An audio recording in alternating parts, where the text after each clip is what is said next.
Good morning, everyone. Thanks for coming along. I just want to give a quick introduction. This is Pete Wilson. He's the digital strategy manager for Sage UK, and he's spent 11 years in advertising and marketing in the digital arena. Pete's responsible for a team whose remit is to make sure that we put the user and customer in the centre of everything that Sage does in the digital area. So without further ado, I shall hand over to Pete. Thanks very much. That's coming through loud and clear, isn't it? First slide is an ego trip for me.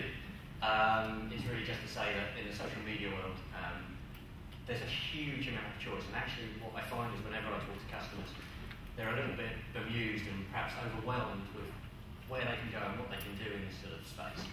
I do this stuff because it's my job. So, find my job and some of my team's job to know what this stuff is all about. At the end of the presentation, I'm orthodox to skip to the end. I'll say, don't panic. You don't have to do all this stuff here and now. There's other stuff that you can be doing, but this stuff can be employed to give you a really strong competitive advantage. But like I say, don't panic. You don't need to be doing all of this stuff tomorrow. I think it's always worth. There's hundreds of different definitions of what social media is and what social media isn't, and it's a great industry to work in because you can never be wrong. No one quite knows where this stuff is going. So anything I say, I can say with great confidence because tomorrow the whole world changes again.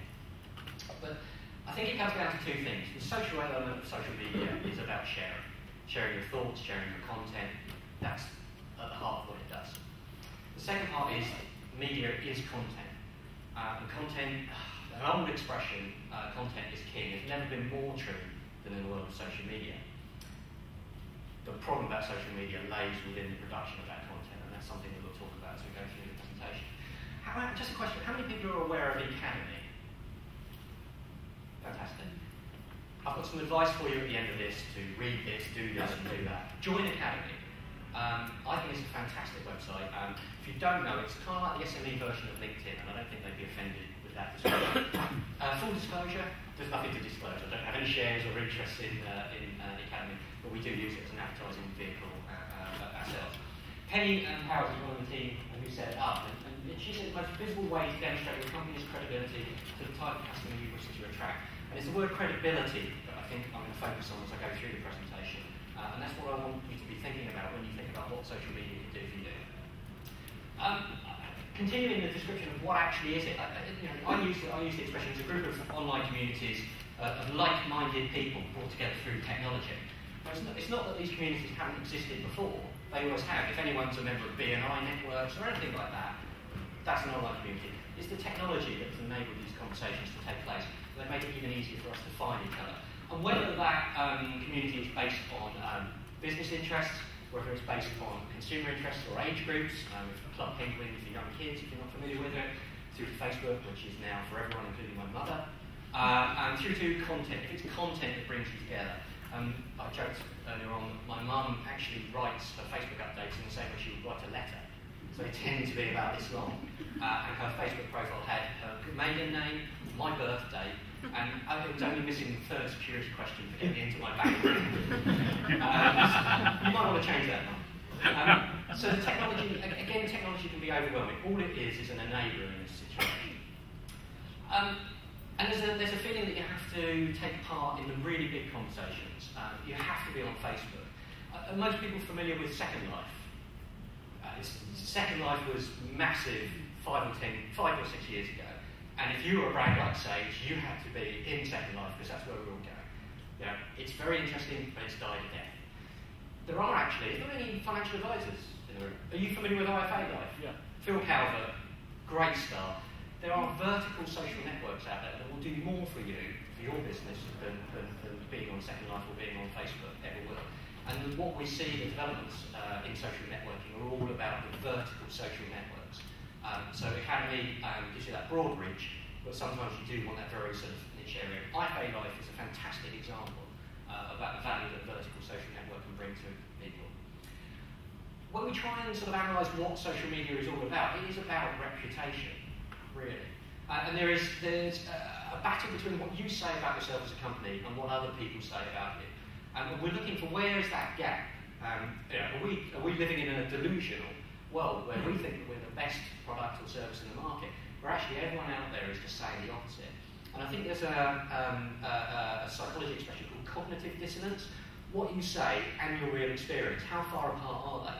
And I used to use the old example of the British Rail adverts where they gave the poem about how relaxing the experience was on the British Rail, and actually beautiful, beautiful advertising. The experience was so far away from that actually it made you even more, you never then trusted a single word that they said to you next. So we're looking for that gap, and one of the things that social media can do for you, the lowest sort of level of involvement, is just listening to what's being said about your company. And if your company's not being discussed, they're just listening to what's being said about your industry or your competitors. And that as a source of information is just incredible. The kind of information that would cost you a fortune to get in focus groups or one-to-one interviews. And one of the things we talk about later is how honest that feedback is. And Kath, our social media expert, is here today. And she'll tell you people are horribly honest about your failings, but equally they're horribly honest about your successes as well. What social media is doing is introducing a whole range of new currencies. I don't know how many people's businesses here are using eBay as a distribution method, but that actual credibility is a power zone that didn't exist 5 or 6 years ago. The kind of values that people were judged by are changing on a rapid basis. So whether you're a rated Amazon reviewer, these things speak volumes for your trust, the trust you can create, and the credibility that exists about your company and about you as an individual. And this is where social media gets a little bit more tricky for people, and that sometimes it's quite difficult to separate you as an individual from your business persona. And actually, for the smaller businesses, you are your business, and therefore what we're generally seeing is that people talk about themselves and their business together. They don't create separate personas. So we're all being judged by these sort of criteria. Wave to Kath, who's just sitting in the back there, who's going to kill me for using a picture of her. If you spend any time with advertising agencies, as we do, they all say social media is brilliant because it's free. And that's an absolute crop. It's free in terms of costs of setting up, but in time, it is hugely expensive. And it's hugely expensive because if you start out in this stuff, you should be making a long-term commitment. And it's not the technology that's difficult, it's the content production, and it's the ongoing conversations that really take the time, take the cost. We'll talk again about that in a moment, about other things, other expectations that are set up. When you are talking about working with a number of people within an organisation, it's the momentum that you need to keep going. And it can feel, because it's difficult to measure, that there's a lot of effort going in and not a lot of return coming out. Now, the big topic within social media is how do you measure the impact of social media? Do you know what? The reality is, no one's sure. But I think everyone agrees that this is not a short-term solution. This is about a medium and a long-term solution for building a brand, building your company's reputation. So if you're looking for short-term activity, go and do cost per click, pay-per-click, Google AdWords. But if you're thinking about the future, then social media is part of the way that you can really punch above your weight as a business. And what it will do for you is it will drive traffic. You know, it's a great way of putting your hand up and getting noticed, when actually maybe you're coming into a competitive market where you can't outspend the competitors, you can't out-publicise them, they've got more outlets than you, they've got more salespeople than you. Actually, in a social media world, no one knows that it's just you in your bedroom with a computer. The way you present yourself can make you as credible as someone who's been in business with offices and things of that nature. So in that respect, it's a great leveller. The boosting of visibility, just also from a search engine perspective, is important to consider. Getting out there and talking about your brand, where you talk about, what you talk about, all has positive impacts on your search engine rankings. In none of this presentation are we going to get into technical stuff or anything like that. But there is a benefit there that you can quantify if you start looking at how it impacts on your search engine rankings. And although this isn't talking about search engines, you know what, there isn't anything much more important, frankly, in an online world. You don't exist in the search engines, you just really do not exist.